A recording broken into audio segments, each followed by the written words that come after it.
And hello, welcome. Thank you so much for joining us. My name is McKaylee. I'm with Tattered Cover Bookstore, and I am so excited to have you guys here on this Tuesday evening. Welcome to Tattered Cover Live. We have not been able to have our normal community space thanks to the health pandemic that's going on right now, but we have this wonderful virtual one. So for those of you who this is old hat for you, you've seen about 6 of these or more, and you're sick of my face already, thank you for still coming back. And for those of you who may be joining us for the first time, welcome. Thank you for joining our virtual community here. For those of you who may be joining us around the nation or around the globe, Tattered Cover Bookstore is located in Denver, Colorado, and we have 4 locations in the Denver metro area. If you are in the area, you're more than welcome to come visit us. All of our stores are open as long as you wear your mask over your mouth and your nose. You can come in for about 90 minutes or so and shop around. Get your holiday shopping done early because, as everyone knows, November is the new December this year. You want to get everything done early. But if you want to stay home in your pajamas, or if you're not in Colorado at all, you can still shop online with us at tatteredcover.com. We have a lot of offers going on right now, like our Friends of Tattered Cover wish list, which is exclusive for our members, and anybody can still join our membership program, and you can go to tatteredcover.com to find out more about that. I want to also just let you know that closed captioning is enabled on this video for those who might need it. The way to make that active is by hovering your mouse over the screen you're watching me on. There's a black bar at the bottom, and there's a button on that black bar that says CC.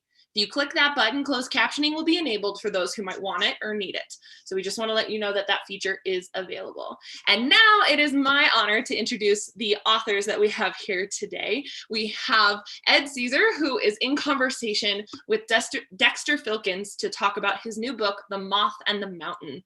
And so first we have Dexter Filkins. He joined the New Yorker in January of 2011. He was previously a foreign correspondent for the New York Times, where he covered the wars in Afghanistan and Iraq beginning in 2001. Before that, he worked for the Los Angeles Times, where he was chief of the paper's New Delhi bureau, and for the Miami Herald. David Halbstrom hailed Filkins' work, calling it reporting of the highest quality imaginable. Filkins has twice been a finalist for a Pulitzer Prize and has won a George Polk Award and 2 Overseas Press Club Awards. Most recently, he was a fellow at the Carr Center for Human Rights Policy at Harvard University. And then our author of the hour that we have here, Ed Caesar. Ed Caesar is an author and contributing writer to The New Yorker. Before joining The New Yorker, Caesar wrote stories for the New York Times Magazine, The Atlantic, Outside, the Smithsonian Magazine, Esquire, The Sunday Times, London, British GQ, and The Independent. He has reported from a wide range of countries, including the Democratic Republic of Congo, Kosovo, Russia, and Iran. Kosovo, I'm sorry. And he has won a number of awards for his journalism, including the 2014 Journalist of the Year from the Foreign Press Association of London. His first book, 2 Hours, The Quest to Run the Impossible Marathon, was awarded a Cross Sports Book of the Year award. And like I said, he is here to talk about his latest, The Moth and the Mountain. So it's my honor to introduce both Ed and Dexter, and I'm going to have them turn on their cameras and join me now.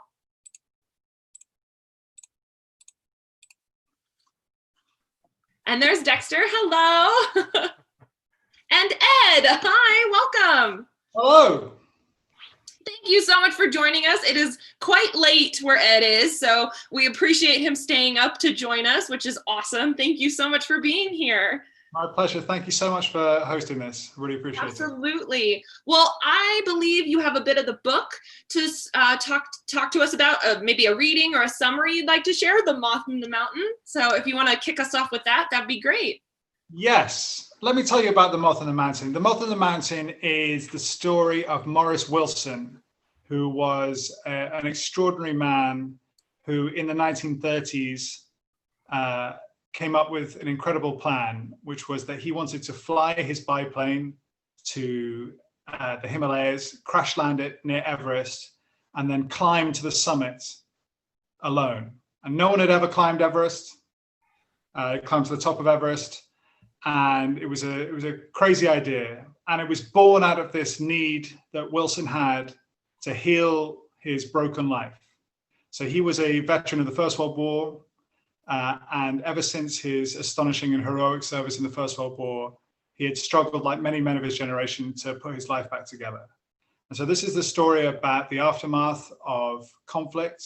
It's a story about trauma, about a lovelorn wanderer, a seeker for truth. and it's also a story about an extraordinary adventure full of twists, turns, and daring. And I hope that many people are going to fall in love with Morris Wilson. I'm muted. That's my fault. I am sure they will fall in love. I'm going to pop out and let the two of you converse about this lovely new book that we have that you all can purchase at tatteredcover.com. And I will be back a little bit later for an audience Q&A. So viewers, keep those questions in your mind for Ed and Dexter later on. Take it away, gentlemen. Thank you. Hi, Dex. Hey. Well. Let me just say, I'm so happy to be here, and this book is it was such a wonderful read. It's entertaining, it's edifying. I think it goes to the heart of the human condition. It reads like a novel. It reads like an amazing novel. I can hardly believe it's true. And let me just ask you, how on earth did you find this, and how did you put it together? Because it's a long time ago. It's a different world, and you feel like when you're reading the book that you're literally just blowing the dust away, and you're trying to bring this person to life, and he comes to life like out of the mists of time. How did you do that, and how did you start it? So, thank you. That's extremely generous. I read about 2 paragraphs about this guy in another book about Everest. So Wade Davis wrote a beautiful book about the early expedition to Everest called Into the Silence. And I read a couple of paragraphs about Morris Wilson, and he just would not leave me alone. So I read about the story of this guy that had tried to fly a plane to Everest and climb it. And his story just stuck with me in the way that stories sometimes do if you're a writer. You can't stop thinking about them. And that was in about 2011 when I read that. And over the next few years, I would sometimes, occasionally, I would wake up in the night thinking about Morris Wilson. And I started putting together, if I wanted to tell his story, how would I do it? There was one not very good book written about him in the 1950s. There was a few newspaper articles. I knew that his diary had survived. But other than that, I didn't know what else I could, use to tell his story in a truthful and dramatic way. And I just started finding what I could. So I got a bunch of his old letters from a German author.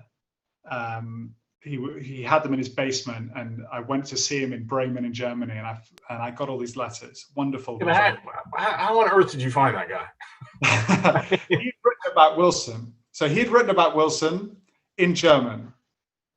And so I found him. I just wrote him an email out of the blue and said, I just don't suppose you've got any stuff. And it turns out that he had conversed with the guy that wrote the 1950s book and had bought a set of letters from him, which were then just gathering dust in his basement.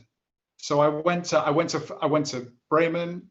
He said, I don't want any money for what I'm going to give you. You can just buy me lunch. We'll have a nice conversation. And I came back with this box of letters, and they're an incredible resource. But there was so much that was misreported about Wilson's story. The whole story of his wartime service had been told wrong. The story about how he traveled around the world, his marriages, his failed relationships. And I was able to put that together in the way that journalists do. You go and look for people who know things, like historians. And I've found his commanding officers' diaries from the First World War. I looked at ships' manifests. I found him on ships from Mozambique back to the UK, traveling from St. John, New Brunswick back to London. So I was able to put together his story with a lot of help from different archivists and historians, but it was a detective search for possibly, I guess it was 5 years I was working on the book. I feel like when you read your book, this is an incredibly colorful character. I mean, you couldn't have wished for a better character. I mean, he's eccentric, he's flamboyant, he's ridiculous, he's haunted, he's driven, he thinks big, he's a romantic, but he's haunted. And I feel like in the book, he's running away from death, and he's running towards death. And what is that? What is that kind of that terrible feeling, that unsettling feeling that kind of travels with you towards the book? What's going through? What's troubling his soul? I think, I think like many people of his generation who were young when the First World War happened, they never shook it off. They never shook off this thing that happened to them, a couple of train rides away from London, essentially. The front line was really close. You could hear the guns. If you were in the West End of London, you could hear the guns at the Somme. That was how close it was. You could be in England in the morning, you could be at the front line that evening. And I don't think they ever got rid of this horror that they saw on the front line. So Maurice Wilson's story was that he came to the war late because of his age. He fought in 1918 in the Spring Offensive, and he fought on one day, the 25th of April, 1918, when half his battalion was wiped out, and he stayed in front of the line, assaulted on all sides by German infantry for hour upon hour, firing on the enemy, and somehow managed to retreat to safety. And I don't think that would ever leave you. And I don't think that normal life could resume in a way that you would find satisfying after that. It was, one of the wonderful things about researching this book was I was able to read a lot of accounts by Wilson's contemporaries. And there was one brilliant one from someone who fought in a nearby Yorkshire regiment in the Spring Offensive, who became a really influential art critic and literary critic, Herbert Reed. And while Herbert Reed was fighting in the Spring Offensive, he had a copy of Thoreau's Walden in his back pocket. Like, that was the kind of cat he was. And afterwards, he said, I went back home and I couldn't talk to people who had not been on the front line. There was this, what he calls a dark screen of horror and violation. And I understood that. One of the things that I did was I looked at every single person on Wilson Street who had served in the First World War. I dug up all of their records. And eight boys from his street, Cecil Avenue in Bradford, had gone. So you can imagine what that feels like, going back to that street. And the number of people that were your friends who are no longer there. So I understand the restlessness that happened after that for those people. And guilt too, right? I mean, basically his whole regiment was wiped out, right? It's a miracle that he lives. Yeah, it's a miracle. You feel guilty. I don't know, Dexter, you've reported on conflicts. It's a complicated emotion. I think it's often medicalized, and we would now call a lot of these things, we would give them titles, PTSD or what have you. For me, what Wilson went through was a completely normal and non-medical reaction to the horror of what he saw. It's an absolutely understandable reaction to being present on a day when all your friends are killed. You would never get over that. How does that kind of that terribly battered and scarred feeling transmogrify into a desire to fly across the world and climb Mount Everest without training alone? Well, I think there's a part of the story that's in between, the trauma and the adventure. What we do know is that he burnt through relationships. He found relationships impossible, I think. Loved women, found relationships impossible. Went around the world, 2 marriages, several other women, couldn't settle anywhere, found himself psychologically, I think, unsteady, particularly towards the end of the 20s. And and the way that I phrase it in the book is that he was yearning for a plot. Like, he just had lost the thread of his own story. And Everest provided for him a plot, a natural, there's a natural grandeur to an attempt on Everest. And it was very much in the public consciousness because of these incredible expeditions of the 20s and the new expeditions in the 1930s. They'd captured the public imagination, and Wilson thought, I can somehow tap into that. I can be, I can be a hero once more. I can show people what I'm worth. It was, in his words, an attempt to build a new man. Let me just say that if this is not a question, but if this book is not made into a movie with an opening scene in France in the First World War, and then a biplane going across the world, and then ending in Everest, and there's a love story. There's like a kind of amazing love story, right? Which tell us about the love story. Yeah, it's a little mysterious. It's very unconventional. The love story is extremely unconventional. Wilson was, from about 1932 until he left, so the beginning of 1932 until he left for Everest in 1933, he became infatuated with a woman called Enid Evans. And Enid Evans was married, childless and married to a man called Len Evans, who was very good friends with Wilson.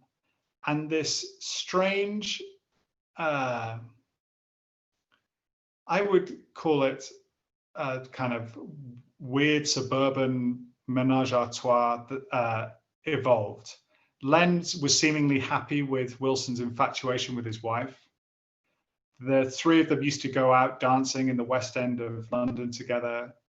Wilson would crash on the dressing room floor. When Wilson's on his adventures in the biplane and on his way to Everest, he's writing these love letters back to Enid, but he's putting them in the same packet of letters as his notes to Len about, I did an interview with the Express, in Karachi, so it's not as if it was a secret.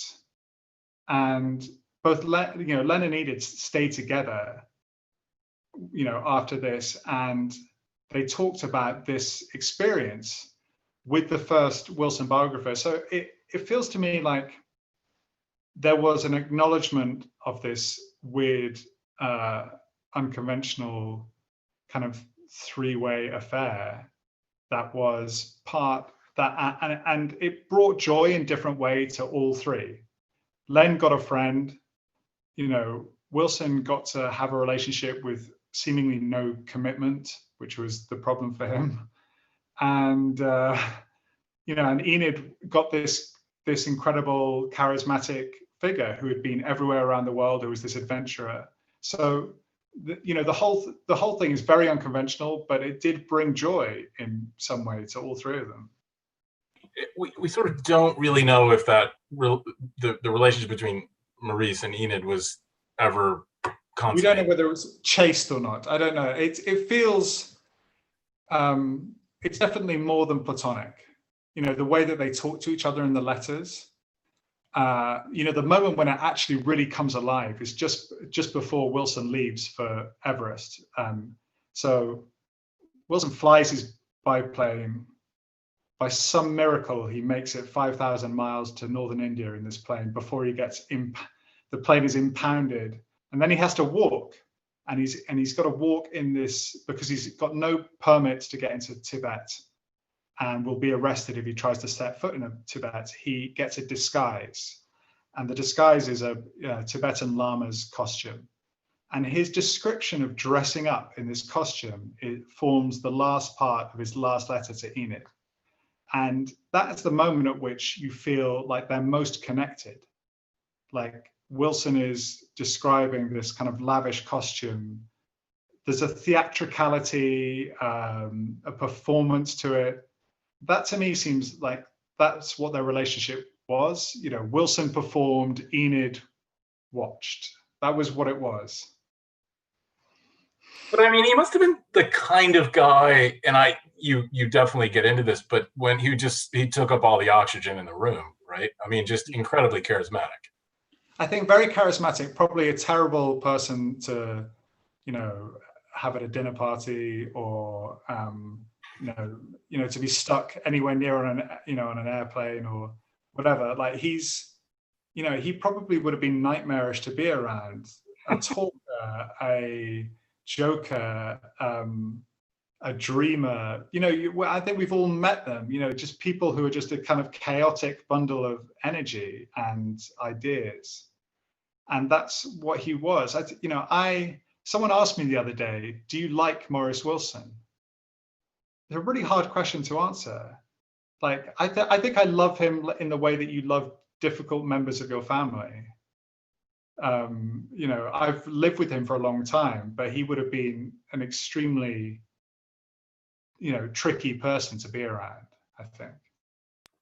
But I think one of the real charms of your book is that you do like him. You tolerate him. And it would be so easy to kind of hold your nose and say, "Oh my God, here comes Maurice again.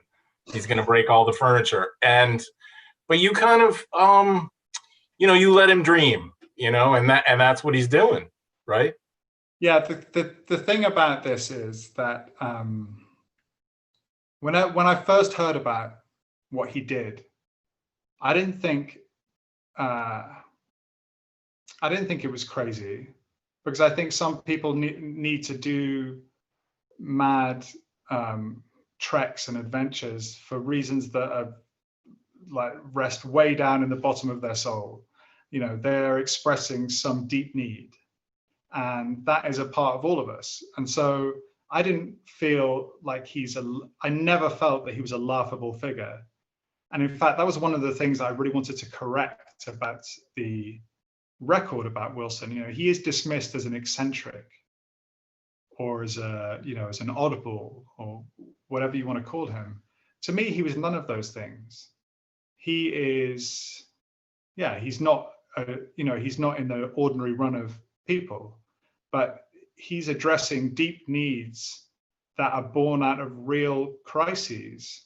And to me, that is, you know, it's an expression of humanity. It's not an expression of abnormality. That's, you know, he's expressing in kind of grander and more theatrical terms what many of us feel. How many of us would want to right now get in a plane and fly away? I know I do. So, you know, he is, you know, he was always to me a sympathetic figure.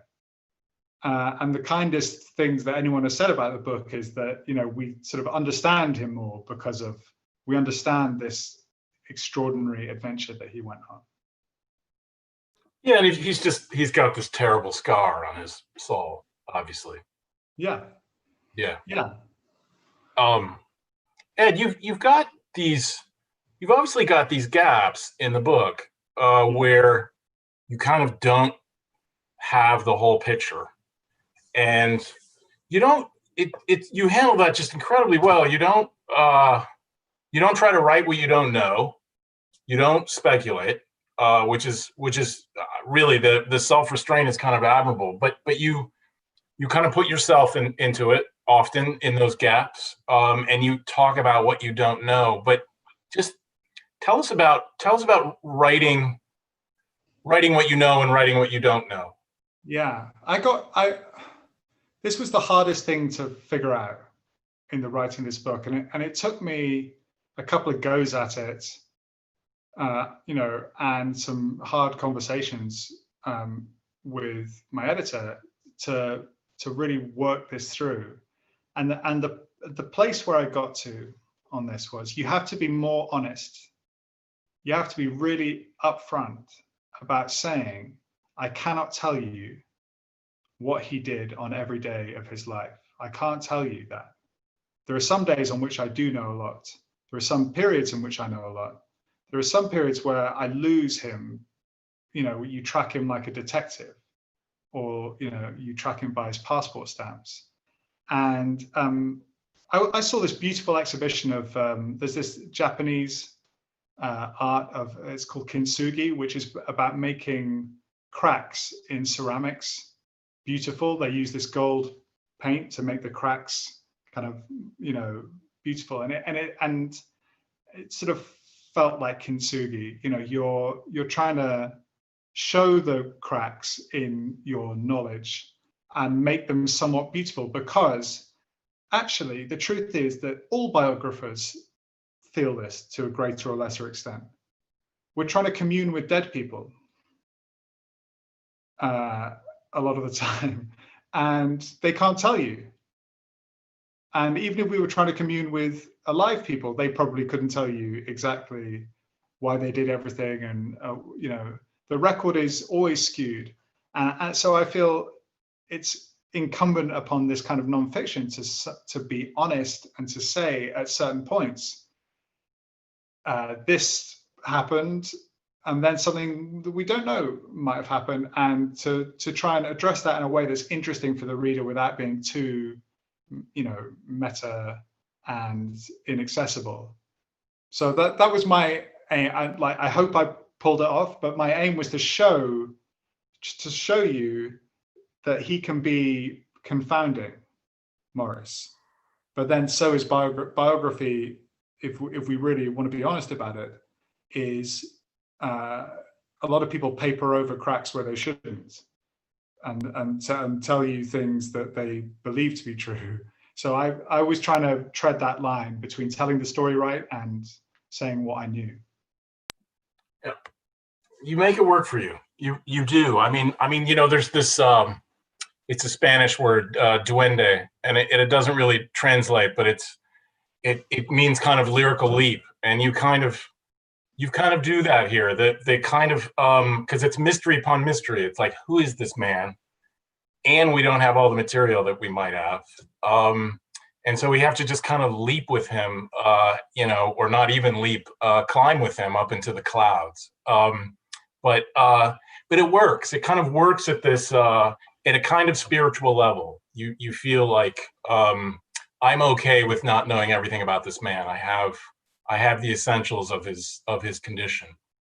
And I feel like at the most important moments in his story, when he's at Everest, when he's in the plane, when he's in the you know, battlefields of Flanders, you do know what you need to know. And the moments when he disappears, like sometimes you think, well, okay, I don't know that. But I sometimes, particularly this year, I've thought, if a biographer were coming to tell my story, my God, there'd be whole days, weeks, months you could put a cross through, you know, like nothing of note happened on these days, you know. So I, you know, I feel like we get him in vivid detail at the moments when we need to. Yeah, you know, the battle scenes in the beginning are just harrowing. They're harrowing. They are, like, I don't know how you piece that stuff together. You must have, did you burrow into the archives, like at the British War Museum or somewhere? Yeah, because you've got almost minute to minute. I had two really incredible strokes of luck. Firstly, I had his commanding officer's diary, so I knew exactly. Did he live? He lived, I guess. Yeah, he did. Yeah. So I had this incredible kind of first-hand resource. I had the unit diaries, like the whole battalion unit diaries, which are incredibly detailed, day by day. All the British Army had those. Where'd you find those? There was some in the York Army Museum. There was some in the National Archives. There was some like in the basement. Yeah. Like in leather boxes. I mean. Yeah, like they bring it to you in a box. You blow the dust off it. I read one diary. I read a physical diary in the Imperial War Museum, and I opened a page, and a piece of mud stuck to my thumb. I mean, that must be kind of thrilling. Or even to know that you're the first person to like untie the box. Yeah. For probably 100 years. Yeah, I thought that was definitely the case. When it came to looking at his brother's wartime record, I was definitely the first person to open the box. But it is thrilling. It is thrilling. Wow. So, like, can you? And what about like flying across the world? Like, you know, how did he do that? You know, he like bought himself an airplane and flew across the world. Like, how many people would do that today in 2020? Like, how did he? I don't know. He just went and bought an airplane. Like, how did he bought do an airplane? He learned how to fly. I mean, yeah. figure that out. So he bought an airplane. He learned how to fly. He got himself some maps. He worked out where he was gonna stop on his journey because the plane only had limited range, and he just took off, station by station, and somehow, refueling in Tunis and Cairo and Bahrain, somehow made it. I think we're about to be taken into Q&A, Dex. Is that right? But he just finish his thought. He falls asleep, right? Like several times when he's like flying out there, and he falls asleep at the wheel, which is like too fun. Yeah, 9.5 hours in flying a biplane, you're going to fall asleep at some point. So he's woken whistling towards the ocean, and he has to. This man, I can't decide if he's brilliant or crazy or both, and I love it. It's such a great depiction of somebody that we never would have heard of, and I agree completely with Dexter. He needs a movie, and that way everybody can come back and read the book and can kind of get this extra shot of popularity here, because it's an incredible story. Thank you for taking the time to tell it, and I know that there's a lot of really curious viewers here, so I just wanted to say thank you from all of us here talking in the chat and myself, that this has just been so fascinating already. Thank you. Yeah, absolutely. So I think this is a really good question for both of you in terms of, because you have journalistic backgrounds, you are storytellers in this genre, so to speak, this format. And so how do you stay with a project? I think you talked about, Ed, that you were with this book for 5 years, and Dexter, you've been on assignments and stuff. How do you continue to keep that fire lit through all those years? Dex, you want to take that one? No, I'll do it really briefly, but the only thing I've ever done like that is when I lived in Baghdad for 4 years, and during the war, and during the worst of it, and I was obsessed. I was completely obsessed, and I felt like people are dying every day, and the continental plates are kind of shifting in front of my eyes, and I'm breathing pure oxygen. How can I leave here? And I couldn't, and I couldn't. So it was like basically doing crack cocaine every day for 4 years. And it's not good for your health, and it's not good for it's not good for other people in your life. But when the person, say in Ed's case, when your character is this large, or the event is this large, you kind of lose yourself in it. I would just say, I think, with this project in particular, but I feel like with pretty much any project of this size, you've got to love it so deeply. It's got to consume you. And I never, ever got bored with Morris Wilson. I'm not done with him either now. I feel. Is there more to the story? More to tell? No, I just feel as interested by him now. I feel as interested now by him as I did when I first read those paragraphs, and those are the ones that you've got to write. Those are the ones you've got to write. The ones that are not going to leave you alone. I love this next question that we have here, because you've spent so much time with Maurice. I know you don't like to speculate, but if you had to guess, what advice do you think Maurice would give us to get through the current moment? Oh, wow. I was like, I can't help it. I know that's like not necessarily a scientific question or one about craft, but you've been in his head, you've been in his life. What do you think? Yeah. I'm not sure he'd be a huge Mars guy. That would be my inclination.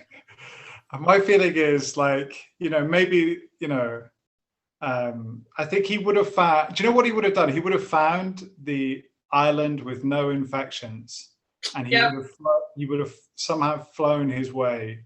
He would have found some creative solution to his particular problems. Absolutely. Do you agree with that, Dexter? After having read it, you think you get a sense of it that sounds about right?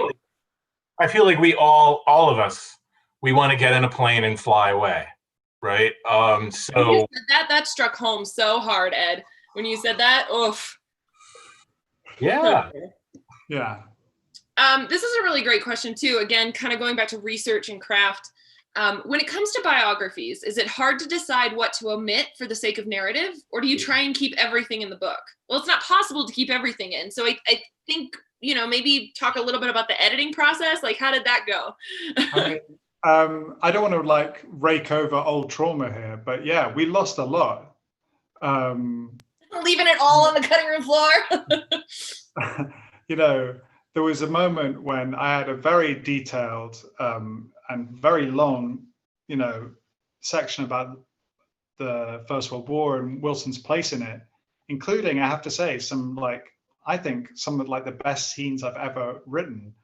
People sitting on the grass, waiting to go into the Battle of the Somme, like people that Wilson went to school with, just about to enter the Battle of the Somme, listening to Schubert's Unfinished Symphony on the grass the night before the battle. And, it's all gone. But it's in the service of telling the story straighter and with more power. Because the thing that you want to do is you want to grip people and take them all the way to Everest. What you don't want them to do is think this is a nice but discursive, armchair ride, which doesn't feel like it's pulling me along. So the thing that I have learned, particularly from my editor at the New Yorker, about magazine stories, is like rhythm is everything. And you've just got to keep on pounding the drum. Otherwise, people give up. I love that advice. That's a nice little soundbite of rhythm is everything. I think that's really solid. Even if you have to drown your babies, right? I mean, I'm gonna drown them. I drowned a few, Dex. Just make it bleed with that red pen. Make it bleed. So this is a good one. What do we know about why Maurice went to war? Was he career army, drafted, looking for adventure?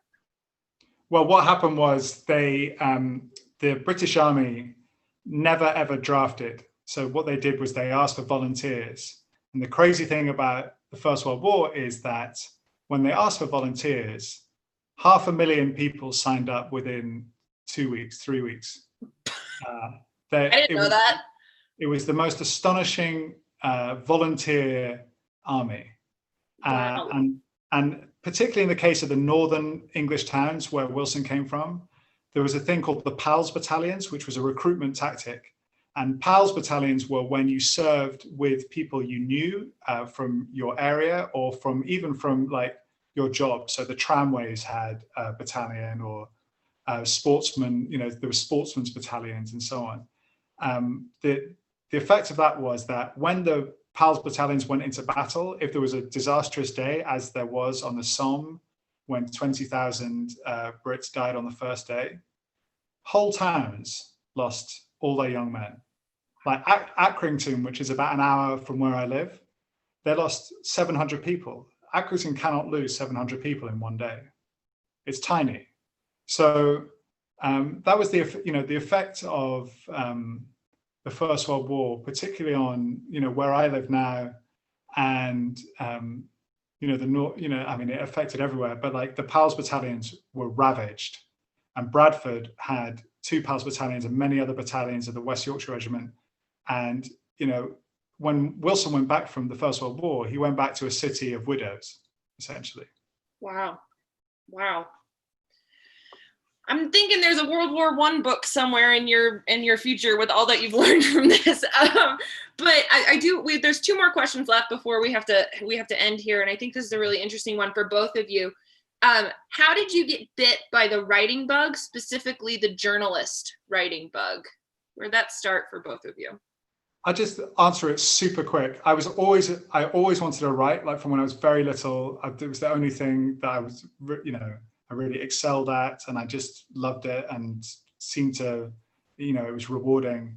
But I knew that I wanted to be a journalist. I did some work experience, which led to a job at the independent newspaper. And the minute that I got into that newsroom, with the jokes and the gallows humor and these huge, these reporters who are just this huge repository of arcane knowledge and, about crazy things like, the church or trade unions or whatever.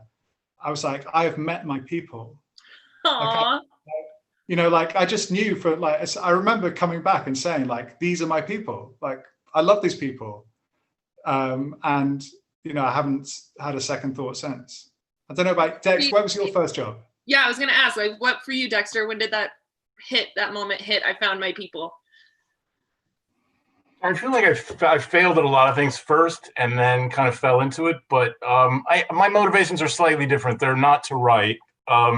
Writing is horrible. And especially when you have to write 2,000 words in 2 hours. It never gets easy. But I think I think I'm motivated more by I just want to I want to get the bad guys. I like that. It's kind of a superhero detective. Oh, wow. It's true. Please don't tell me journalists aren't superheroes. I firmly believe that their quest for truth and information, and that's what I love. Unless they miss. So then I think this is a really great question to land on, again, for both of you, since you offer different perspectives. But what did this book teach you? Either about yourself as a writer, a fun little fact we haven't talked about yet. What did this book teach you? And Dexter, obviously from you as the reader's perspective, and then Ed from the writer. Dexter, I'd love it if you could take this one first, and then we'll close out with Ed here. Well, it's kind of building on what Ed said, which is this is a tormented guy, and he's kind of working out his life, and he's trying to kind of lift these terrible scars off himself. And I feel like we all have those, and we're all kind of we're all driven forward through life, kind of groping around, not really knowing what we're doing, but kind of propelling ourselves forward. And I feel like it's okay. It may look like a really weird journey, but if it's yours, just keep going, and that's what Maurice Wilson did. He lived his life. How about for you, Ed? Yeah, he was given this cross in Darjeeling by an old American, where it was a wife of a missionary, and the cross belonged to someone who died in the First World War, who had been engaged to her daughter. So and the cross had on it Rita on one side and Amor Vincit Omnia, which is love conquers all in Latin. And Wilson carried that with him to Everest. He wore it to Everest. And that to me is the whole thing for Wilson was like he wanted to be loved. So Reinhold Messner, the greatest high altitude mountaineer of all time, said, "I'm a fool who with his longing for love and tenderness runs up cold mountains." That was Wilson's story too. I don't know whether this is a lesson, but it was my takeaway was that we all have the same basic needs and they just play out in wildly different ways. And this was just one very expressive, theatrical, widescreen way for a particular set of needs to play out. And what a wonderful story for you to stumble upon all these years later so that you can share it with us, because you struck gold with this one. And I know that Dexter agrees. He keeps nodding, and it's true. It's such a wonderful book. And I don't know, my inner history buff, I love untold stories of history, was so excited. It was just wonderful. And so thank you for this gift. Thank you for the story. Thank you for the time and the energy that you put into it. I'm so excited for other people to go ahead and get their copies on tatteredcover.com. You guys, you should get this book. Curl up. Yep, exactly. Yay. curl up while some of these stay-at-home orders, our lockdowns are happening. Get it now and we'll ship it to you. I want to give each of you just a moment to remind people who you are, where they can find you online, and anything else you want to just add before we close out here. Dexter, if you'll start, and then Ed can end the whole thing for us. I'm Dexter Filkins, and I work for the New Yorker. You can find that at newyorker.com if you don't subscribe in print, which I wish you would do. Yeah, the stories are really long in that magazine, but so do what you can. Thank you. And I'm Ed Caesar. I'm the author of The Moth and the Mountain. You can find me very easily on various social media at Ed Caesar. And I would love for as many people to meet Morris Wilson and to enjoy this book as possible. Thank you so much. Oh, it's our pleasure. They won't regret meeting him. I didn't. And I'm sure Dexter didn't either. And I'm McKaylee with Tattered Cover Bookstore. Again, you guys can get your copies of The Moth and the Mountain at tatteredcover.com or come in at one of our 4 locations in Denver, Colorado, and pick up your copy from there. We just want to say thank you guys so much. Thank you for continuing to shop local. I know a lot of businesses need it right now. For some of you, it's dinner time, not Ed. But for some of you, it's dinner time. If you guys could maybe order from a local mom and pop restaurant or something, just continuing to support these businesses during this crucial time would be more appreciated than you know. If you 2 gentlemen will stay on while I close this out here. Thank you guys again for joining us tonight. Stay safe and happy reading. Bye, everyone. And we're out.